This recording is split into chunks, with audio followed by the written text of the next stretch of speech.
Մենք վերադարձանք եւ ներկայացնենք մեր հաջորդ հյուրերին։ Ավարտվել է Վիեննայի Բեթհովենի անվան երաժիշտ կատարողների եզրափակիչ փուլն ու տեղի է ունեցել գալա համերգը։ Բազմաթիվ երիտասարդ դասական կատարողների համար այս բացառիկ հնարավորությունը Վիեննայի Բեթհովենի անվան կոնսերվատորիայինն էր, որի ղեկավարն այսօր մեր տաղավարում է։ Սիրանուշ Գալոյան, Մոնիկա Պետրոսյան, Նարեկ Սարգսյան եւ Էլեն Խաչիկյան։ Բարի առավոտ։ Բարի առավոտ, շնորհակալ ենք մեզ հյուրընկալվելու համար։ Էլենն ու Նարեկը մասնակցել են, մրցանակներով եկել են, իսկ այդ մրցանակների եւ նրանց կրթելու այդ հնարավորությունը տալու մեղավորները այս կողմում են։ Կխնդրենք մի քիչ ավելի մանրամասն պատմենք, թե ինչի մասին է խոսքը։ Շնորհակալություն հրավերքի համար, շատ ուրախ եմ նորից այստեղ լինել, նամանավանդ այսպիսի տաղանդների հետ եւ սա առաջին համագործակցությունն էր Մոնիկա Պետրոսյանի եւ դպրոցի հետ, որի համար շատ շնորհակալություն եմ հայտնում։ Ինձ թվում է ամեն ինչ շատ լավ անցավ, երեխաները կասեն, երաժիշտները։ Վիեննան այդքան տաղանդներ միանգամից մեկ բեմում դեռ չէր տեսել, ասեմ, հիացած էին բոլորը, ինձ թվում է այն մակարդակը, որոնք դուք ցույց տվեցիք, չէր եղել դեռ, ու այսօր կտեսնենք երևի, ինչ-որ բան, երեխաները ավելի ճիշտ կասեն, խնդրեմ Մոնիկա։ Շատ հետաքրքիր էր, ասեմ, որ երկար տևեց այս ամեն ինչը, մարտից սկսված, ինչպես գիտեք, մենք եղել ենք ձեզ մոտ, սկսվեց այս ամեն ինչը 3 փուլով, եղավ նախընտրական փուլ, մասնակիցները 100-ից ավելի մասնակիցներ ունեինք եւ վերջում եզրափակիչ փուլ անցավ 35 պատանի երաժիշտ կատարողներ, շատ հետաքրքիր էր եւ շատ բարձր մակարդակով էր կազմակերպված, մեր երեխաները եղան Վիեննայում եւ նրանք ելույթ ունեցան 1876 թվականին կառուցված Էրբար պալասում, շնորհակալություն ձեզ նման հնարավորության համար, երեխաները երևի կասեն իրենց ունեցանք ֆինալը եղավ այնտեղ եւ հետո գալա համերգը,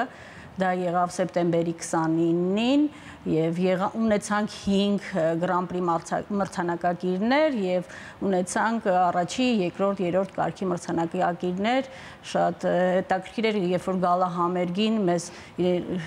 պատվել էր մեր Սլովակիայի Հանրապետության դեսպան Անդրանիկ Հովհաննիսյանը, Վիեննայի պալատի խորհրդի անդամ, հանրային խորհրդի անդամ Լուիս Գրեգերը, որ մեր երեխաների համար եւ 3 ժամ տևողությամբ գալա համերգին նրանք ներկա էին եւ մեր լսեցին մեր պատանի երաժիշտ կատարողներին, լսեցին մեր ազգային նվագարանները, լսեցին մեր դաշնակահարներին, մեր ջութակահարներին, ուղղակի սա, չգիտեմ, մեր համար շատ մեծ պատիվ էր գտնվելու եւ պատանի երաժիշտ կատարողներին ցույց տալի մեր հայտ պատանի տաղանդը Վիեննայում։ Քանի երեխա Հայաստանից մեկնեց Վիեննա։ 35 պատանի եզրափակչի մասնակիցները։ Ինչ գործիքներ էին նվագում երեխաները։ Դաշնամուր, ջութակ, շվի ազգային նվագարաններից կանոն եւ սանթուր, վոկալիստներ կար, ասեմ, որ տարիքային շեմը եղել է 6-ից 19 տարեկան, պատանիները մեր մինչև 19 տարեկան եւ Բեթհովենի կոնսերվատորիան հնարավորություն է տալիս մասնակիցներին, Grand-Prix մասնակիցներին անվճար սովորելու Բեթհովենի անվան, Վիեննայի Բեթհովենի անվան կոնսերվատորիայում։ 5 մասնակից ստանալու է, այսինքն ոչ թե մասնակիցներին, այլ Grand-Prix հաղթողներին, բայց ուզում եմ այսօր ասել Էլեն Խաչիկյանին, որ տեսնելով ինչպիսի մարդ է եւ ինչ տաղանդ ունի եւ այսօր կարող եմ ասել, որ դու էլ ես ստանում այդ հնարավորությունը անվճար սովորելու, մենք սպասում ենք քեզ շատ մեծ ուրախությամբ։ Ուրախ Բայց հետաքրքիր է ինչ սկզբունքով եք ընտրել երեխաներին, պատանիներին մասնակցության համար, այսինքն այդ սելեկցիան ինչպես է եղել։ Մենք ունենք ժյուրիի անդամներ, որոնք ինձ թվում է պրոֆեսիոնալ են այդ դեպքում եւ իրանք են դա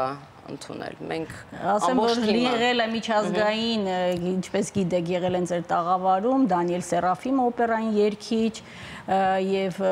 Պետեր Հոսեքը, Շտրաուս թանգարանի տնօրենը, Նարե Արգամանյանը, Բորիս Պերենոն, որոնք որ Վիեննայի կոնսերվատորիայի դիրիժորության ամբիոնի վարիչը եւ շատ մրցակցությունը եղել է շատ առողջ եւ այստեղ հաղթողներ ինչպես տեսակ այստեղ հաղթողները կասեմ որ կարեւոր չի որտեղում են երեխաները հայտնվել բայց շատ լավ է եղել որտեղ մենք ունենք 35 պատանի երաժիշտ կատարողներ որոնք անցել են արդեն եզրափակիչ փուլ դա շատ մեծ բան է որ մենք ունենք կոնկրետ մրցույթի կազմակերպիչը որոշեց որ շատերին հնարավորություն տալ լինելու մեր սիրելի Վիեննայում Էլեն, այ հենց նոր դուք ստացաք հնարավորություն սովորել Վիեննայում։ Երբևիցե կերազեիք այս մտքի մասին կամ անցնում էր ձեր մտքով, որ կարող եք ձեր այսքան հիանալի երաժշտական կարիերան շարունակել արդեն Վիեննայում։ Դե իհարկե բոլոր դասական երաժիշտների համար շատ կարևոր է եւ ցանկալի լինել Վիեննայում, ելույթ ունենալ Վիեննայում, դե սովորելն էլ իհարկե բոլորս տարբեր նպատակներ ենք կապում տարբեր եվրոպական երկրների հետ եւ սա ինձ համար շատ մեծ կարևորություն ուներ Տիկին Սիրանուշի այս առաջարկը հրավերը եւ ես շատ ուրախ եմ եւ հիմա շատ երջանիկ որ ունեմ նման հնարավորություն սովորելու Վիեննայում որ կունենամ հնարավորությունը սովորելու Վիեննայում եւ իհարկե շատ մեծ ջանքեր կգործադրեմ դրա համար եւ կարդարացնեմ Բեթհովենի կոնսերվատորիայի հիմնադրի եւ տնօրենի բոլոր սպասելիքները, այո։ Այ հետաքրքիր Նարեկը ինչ գործիք է նվագում, ինչպես հայտնվեց Վիեննայի բեմում, ոնց չէր հուզվում, մի քիչ էմոցիաներից խոսենք։ Շատ տպավորված եմ մրցույթից, ես նվագում եմ շվի եւ փորձեցի մեր ազգային գործիքը ներկայացնել արտերկրում եւ ինձ համար շատ մեծ պատիվ է, որ ես կարողացա այդ ամենը ներկայացնել արտերկրում եւ մեր առաքելությունը կայանում է նրանում, որ ինչքան կարող ենք մեր ազգային գործիքները տարածել ամբողջ աշխարհում, քանի որ մենք ունենք մշակույթ, որը շատ քիչ է անտեսում ենք մենք, բայց մենք պետք է այդ ամենը ներկայացնենք արտերկրում։ Նարեկ, ինչ ստեղծագործություն եք նվագել։ Արամ Խաչատրյանի ջութակի կոնցերտի 3-րդ մաս։ Իսկ միգուցե այսօր մեզ համար ինչ-որ մի բան նվագեք։ Որովհետև գործիքը մենք տեսնում ենք եւ առանց չնվագելու չեն բաց թողի։ Ահա։ Կարելի է երկու բառ ասեմ, շատ կարևոր է, իհարկե։ Ես այնքան հիացած էի կանոնը, շվի, դուք չենք ունեցել, բայց այս մրցույթից հետո կուզենայի բացել այդ բաժինները, իսկապես, դա երևի առաջին անգամա, որ ասում եմ, հենց քեզ համար, որովհետև դու այնքան տաղանդավոր ես, իսկապես։ Սիրանուշ, իսկ Վիեննայում արդյոք մարդկանց ականջին սովորեր, հա, այդ գործիքների հնչողականությունը, շվի, կանոն, զարմացան, հիացան։ Ինչ արձագանքներ եղավ։ Զարմացան, հիացան եւ ինձ թվում է դա ինչ որ նոր բան է, բայց իրանք հիացած էին։ Անկամ ես ասեցի, որ ուզում եմ այդ բաժինը բացել, ինձ թվում է ավստրիացիներն էլ կուզենան գալ սովորել եւ ունի շատ լավ դասախոս, չէ՞, դասատու, որ իր համար էլ շատ շնորհակալություն։ Գրավենք։ Հոնդեն, Նարեկ։ Նվագեմ հովի կանչ, հայկական ստեղծագործություն է։ Դուք խոսեք, ես կվերցնեմ, Նարեկ։ Ահա։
Շատ գեղեցիկ, շատ։ Սիրանուշ, այս մրցույթը իսկապես հնարավորություն է Հայաստանում բնակվող բոլոր երաժիշտներին իրենց ներկայացնել, նաև ինչու՞ չէ, նոր համագործակցություններ գտնել Եվրոպայում, արդյոք սա շարունակական բնույթ է կրելու։ Իհարկե, մենք հիմա փորձում ենք արդեն Իտալիայում եւ տարբեր երկրներում մեր բոլոր մասնակիցները, ովքեր որ 35 հոգի եկել են, դրա համար ասում եմ, բոլորը հաղթող են հիմա։ Անգամ փոքր նվագախումբ չէ, կա, որը հայկական երաժշտությունն է նվագում։ Փորձում ենք հիմա բոլոր երկրներում, եվրոպական երկրներում մյուս տարվա համար արդեն կոնցերտներ, համերգներ կազմակերպենք։ Այստեղ մենք տեսնում ենք սերտիֆիկատներ, տեսնում ենք փոքրիկ մրցանակ արձանիկ Բեթհովենի տեսքով, ինչ մրցանակներ են։ Սրանք մեր մրցանակներն են, որը մենք ստացել ենք գալահամերգի ժամանակ։ Շատ գեղեցիկ են, իդեպ նման դիպլոմներ շատ քիչ կան եւ իրենց տեսքն էլ շատ գեղեցիկ է եւ արձանիկը։ Սա իմ մրցանակն է, առաջին մրցանակ ստանալու կապակցությամբ, իսկ սա Նարեկինը, արձանիկը տվել են Grand-Prix մրցանակակիրներին, շատ գեղեցիկ արձանիկ է։ Այսպես։ Տիկին Մոնիկա, դուք պատմեք մի փոքր երեխաների ոգևորվածությունից, 35 երաժիշտ երեխաներ, ովքեր պետք է մրցեին միմյանց հետ։ Ճիշտ ասած, բացի այն, որ մենք եղանք Վիեննայում, դա նաև ուսուցողական էր երեխաների համար, որովհետև վարպետության դասեր ունեցան երեխաները, բացի այն, որ նրանք այցելեցին պատմամշակութային հուշարձաններ, նրանք եղան գեղեցիկ, ինչպես գիտեք, թանգարանների քաղաք է Վիեննան, բացի այն, որ նրանք շրջեցին, նաև նրանք ունեցան վարպետության դասեր այնտեղի Օլիվերա Միլակովիչի հետ, որը որ օպերային սերբ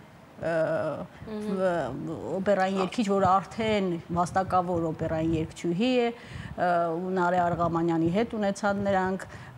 Դանիել Սերաֆիմի հետ, նրանց համար շատ ոգևորիչ էր, որ նրանք կարող են, նախ ասեցի, որ այդպիսի բեմում ելույթ ունենան եւ բացի դրանից էլ վարպետության դասեր վերցնեն նման անվանի մարդկանցից։ Դա շատ կարևոր էր մեզ համար։ Կոնկրետ, ինչպես Էլենա ասեց, երաժշտի համար դա շատ կարևոր է, երբ որ նա հայտնվում է մի տեղում, որտեղ նաև նա կարող է վարպետության դաս վերցնել, նա կարող է ճանաչել, նա կարող չնայած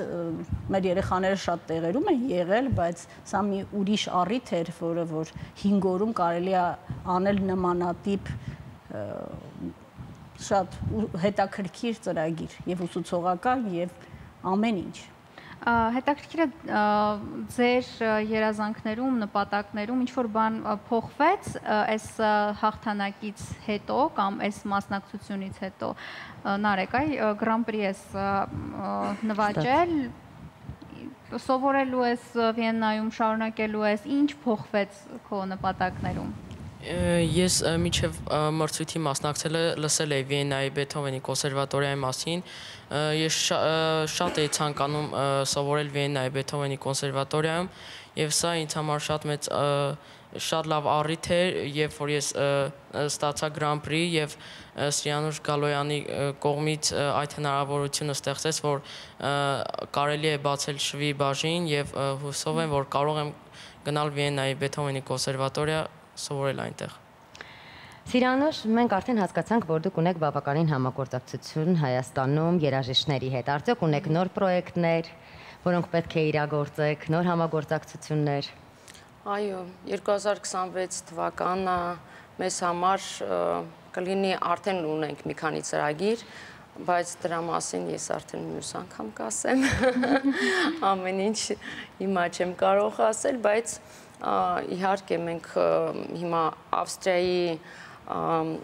մշակույթի եւ